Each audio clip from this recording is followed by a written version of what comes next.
तकरीबन खान साहब के कमरे तक पहुंचा हूं तकरीबन 7:15 बजे के करीब। मैं ब्रिगेडियर अब्बासी मुसद्दिक अब्बासी साहब थे, आसम मुनीर के मुतालिक और उसकी जो अस्सलाम वालेकुम नाज़रीन किराम, आप ये वीडियो देखिए फिर इस पर बात करते हैं। आजम स्वाति साहब, पहले तो ये कि सुबह 7:30 बजे मुलाकात, क्या वाकई में 7:30 बजे मुलाकात थी? उससे पहले थी, रात में थी, फोन आया था, क्या हुआ था? बहुत सी स्टोरीज सर्कुलेट कर रही हैं। कोई सहाफ़ी कोई और बात बताता है, कोई और बताता है। आज खान साहब ने कहा कि मैंने आजम स्वाति को बुलाया, मैंने उसको ये पैगाम दिया। ये तमाम चीजें ज़ाहिर अभी कन्फर्म होंगी सहाफ़ियों के सामने। कल तक जो आप पर बहुत से सवालात उठ रहे थे, पहले तो आप कल के दिन के बारे में बताइए कि मुलाकात का पूरा जो सिनेरियो था, जो भी आप उसमें से शेयर कर सकें प्लीज।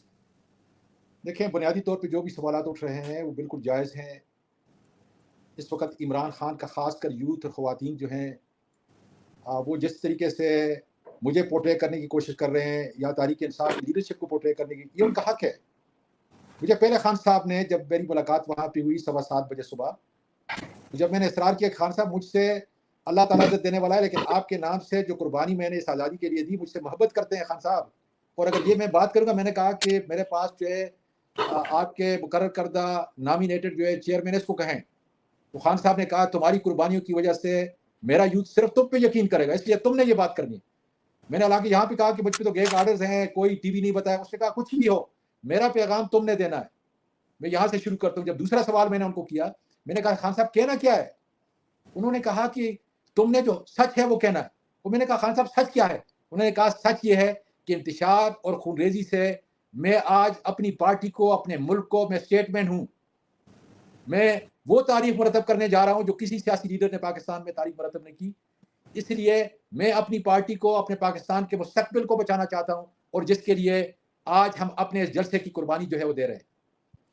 मैंने सबसे पहले लोगों को कहा था कि सुबह सवेरे 11 बजे आपने जो पेशावर का टोल प्लाजा वहाँ पे पहुँचना है। फिर वहाँ पे गया, पूरी क़यादत बैठी थी। उमर अयूब खान थे, शिबली फराज साहब थे, आपके अब्बासी साहब थे, ब्रिगेडियर अब्बासी मुसद्दिक अब्बासी साहब थे, और कुछ लोग थे। उनके सामने ये सारी चीज़ें तय कर रहे थे हम। तो उन्होंने कहा कि नहीं, आप अपने काफिला सवाबी के इंटरचेंज आपको स्वाति साहब, जरा मैं मीटिंग की तरफ जरा थोड़ा सा तवज्जो देना चाहूंगा। आपको किस वक्त पता चला कि आपने खान साहब से मिलने जाना? पहला सवाल ये। अच्छा, आपकी मुलाकात रही 2 घंटे तक जारी, तो अगर इमरान खान ने सिर्फ आपको पैगाम देना था तो वो तो पैगाम 15-20 मिनट में, आधे घंटे में दिया जा सकता था। तासुर ये है कि शायद आप लोग, और ये मैं चाहता हूं कि आप इसको बताएं हमें, कि क्या आपने इमरान खान को कन्विंस किया कि ये तमाम चीजें हो रही हैं और आपको ये जलसा कैंसिल कर देना चाहिए, या कि खान साहब ऑलरेडी अपना माइंड मेकअप कर चुके थे और उन्होंने आपको अपना फैसला सुनाना था?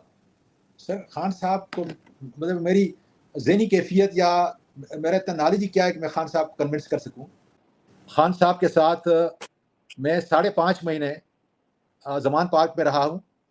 हमेशा हम उन 5-6 महीनों, 5.5 महीनों के अंदर जो है अकेले गाड़ी के अंदर जो है सफ़र करते थे। कल भी मैंने ये जो वहाँ पे ये बात की, और ज़ाहिर के वहाँ रिकॉर्डिंग थी, कि मैंने कहा कि 9 मई के वाक़ये के अंदर इमरान खान या उसका कोई साथी शामिल होता तो सबसे पहले मुझे पता होता, इसलिए कि कोई ऐसी चीज़ नहीं थी खान साहब की जिसका मुझे इल्म ना हो। पूरी मुशावरत वो करते थे।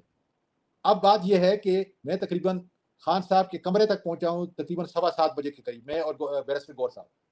और वहां से जब निकले हैं तो मेरे पास गाड़ी नहीं थी। मैंने ड्राइवर से बाहर पूछा, बिल्कुल जेल के दरवाजे के बाहर हमारा ड्राइवर खड़ा था वहां पे, तो उससे पूछा, तो मैं 5 मिनट कम 9 के ऊपर जो है वहां से निकला हूँ। तो ये समझ लें तकरीबन कोई पौने 2 घंटे के करीब, पौने 2 घंटे की बातचीत थी, जिसमें बड़ी तफसील से उन्होंने मशरिकी पाकिस्तान का अब का जो वाक़या है उसका जिक्र किया कि इस वक्त पूरा मुल्क जो है उससे भी बुरी हालत के अंदर है, और एक तीली लगाने की बात है, और मैं चाहता हूं कि मेरा मुल्क बच जाए। उन्होंने बहुत सारे गिले किए जनरल आसम मुनीर के मुताबिक, और उसकी जो जो जो जो हायरार्की है उससे किए, कि मैं समझता था कि बाजवा की पॉलिसियां जो है उसको दोबारा नहीं किया जाएगा। पाकिस्तान की शनाख्त खत्म हो चुकी है, और हम इसलिए भी खुल के बात करते थे ताकि रिकॉर्डिंग के ऊपर जो भी इस्टेब्लिशमेंट के लोग हैं, इसके इंचार्ज हैं, वो सुने कि इस वक्त पाकिस्तान को किस चीज़ की ज़रूरत है। इस वक्त ये बात नहीं है, बल्कि मैं समझता हूँ कि इमरान खान की रिहाई से ज़्यादा इस वक्त, क्योंकि इमरान खान की रिहाई पाकिस्तान के वजूद से जुड़ी हुई है। इस वक्त हमने इनफरादी तौर पर नहीं, इज्तिमाई तौर पर सोचना है कि कौन एक ऐसा लीडर है, और ये अल्लाह ताला का शुक्र है कि सदी का सबसे बड़ा लीडर जो अल्लाह ताला ने इमरान खान की सूरत में, जिसके ऊपर एकराज सब, और जो लोग नहीं करते थे वो भी आज ये कह रहे हैं कि एक ही आदमी है कि जिसके ऊपर ट्रस्ट किया जा सकता है।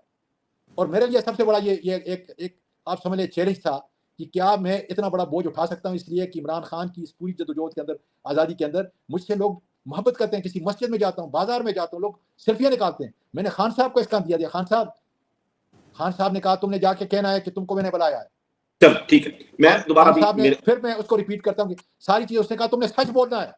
ٹھیک ہے اس وقت ختم نبوت کا دیکھیں یہ پوائنٹ بڑا ضروری ہے. اس نے کہا اس وقت ختم نبوت کے سارے مذہبی لوگ آئے اور جو ختم نبوت سے جتنی مجھ کو محبت ہے, جو میں نے یونائٹڈ نیشن کے اندر کیا, جو میں القادر یونیورسٹی بنا رہا تھا تاکہ پوری ریسرچ ہارورڈ کی طرح ریسرچ ہو ان صحابہ کرام کے متعلق نبی کریم صلی اللہ علیہ وسلم کی پوری زندگی, تو اس لیے اگر یہ انتشار ہوتا ہے تو یہ ہمارے گلے میں پڑے گا. ڈاکٹر صاحب آپ کی بھی ملاقات کل ہوئی, کیا آپ کی ملاقات پہلے سے طے شدہ تھی یا آپ کو بھی کال آئی؟ میں اور قاضی انور صاحب ہم چلے گئے وہاں. جب اندر گئے تو خان صاحب سے ملاقات ہوئی. انہوں نے کہا اور کون کون آ رہے ہیں آپ لوگوں کے علاوہ؟ تو میں نے کہا کہ جی ہم دو ہی ہیں. رؤف حسن صاحب آ نہیں سکے اور انتظار پنچوتا کو انہوں نے اجازت نہیں دی. تو خان صاحب وہ اس شیر کی طرح مڑے اور ان جو وہاں پہ انتظامیہ کھڑی تھی ان کو تو انہوں نے ایسی ڈانٹ پڑائی جیسے کبھی کوئی پرائم منسٹر اپنے آفس میں لوگوں کو پڑھا رہا ہوتا ہے. تو ادھر سے ایسا لگ رہا تھا جیسے he still in charge of the whole system. Khan صاحب نے پھر اس کے بعد کر کے جب ان کو سنانے کے بعد میری طرف مڑے اور انہوں نے کہا کہ ڈاکٹر صاحب آپ سب کو بتا دو کہ یہ آخری بار ہے کہ ہم لوگ اس جلسے کو کینسل کر رہے ہیں. نہیں, کس کو بتا دو؟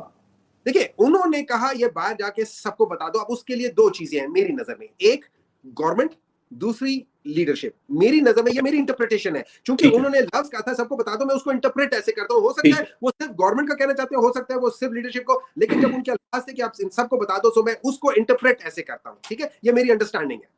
اچھا, آج بھی خان صاحب نے اس کو کلیئرٹی کر کے بتا دیا ہے. انہوں نے آج خان صاحب نے جو بات کی ہے, جتنے بھی یہ جو میڈیا والوں سے ان کے ساتھ انہوں نے اسی طریقے سے بات کی ہے. خیر انہوں نے جا کے کہا یہ, اور پھر انہوں نے 3 چیزوں کا ذکر کیا کیٹیگوریکلی. 3 چیز انہوں نے کہا, ہمارا جلسہ لاہور کا جلسہ نہیں ڈیلے ہونا چاہیے.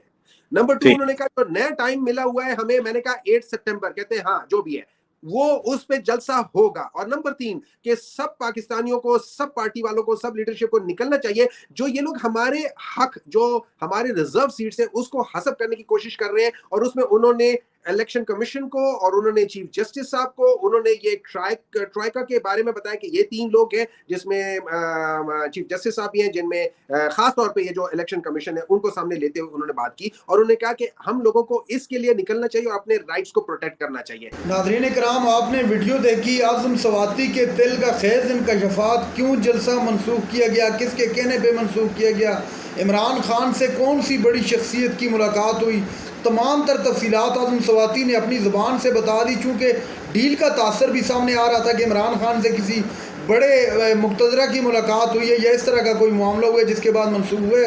اعظم سواتی نے تمام تر چیزوں پر روشنی ڈالی, چونکہ ڈیل کے تاثر اس وجہ سے آ رہے تھے, پورے ملک میں ایک ٹرینڈ کی صورتحال پیدا ہو گئی تھی کہ ٹرینڈ چل پڑے تھے کہ کوئی ڈیل ہوگی یا کچھ اس طرح کا معاملہ ہے. منصور علی خان نے اپنے ولاگ کے اندر کہا تھا کہ یہ کہ کوئی بھی اسٹیبلش کے بغیر نہیں چل سکتا, کوئی بھی لیڈر اسٹیبلشمنٹ کی مرضی کے بغیر نہیں چل سکتا. کوئی لے دے کا معاملہ ہوا ہے, لے دے سے مراد کہ عمران خان کے لیے اب ہاتھ نرم کر لیا جائے گا, تو جس سے تاثر دیا گیا کہ کوئی ڈیل کا نتیجہ یا کوئی اس طرح کا معاملہ ہے, یہ عمران خان سے کسی بڑے سینئر کی ملاقات ہوئی. آپ سمجھ رہے ہیں میں کس کی طرف اشارہ کر رہا ہوں. تو ایسا کوئی بھی معاملہ نہیں تھا. اعظم سواتی نے بتایا کہ عمران خان نے کہا کہ میں نہیں چاہتا کہ ملک میں اندر اللہ خدا نہ خواستہ کسی قسم کا انتشار ہو.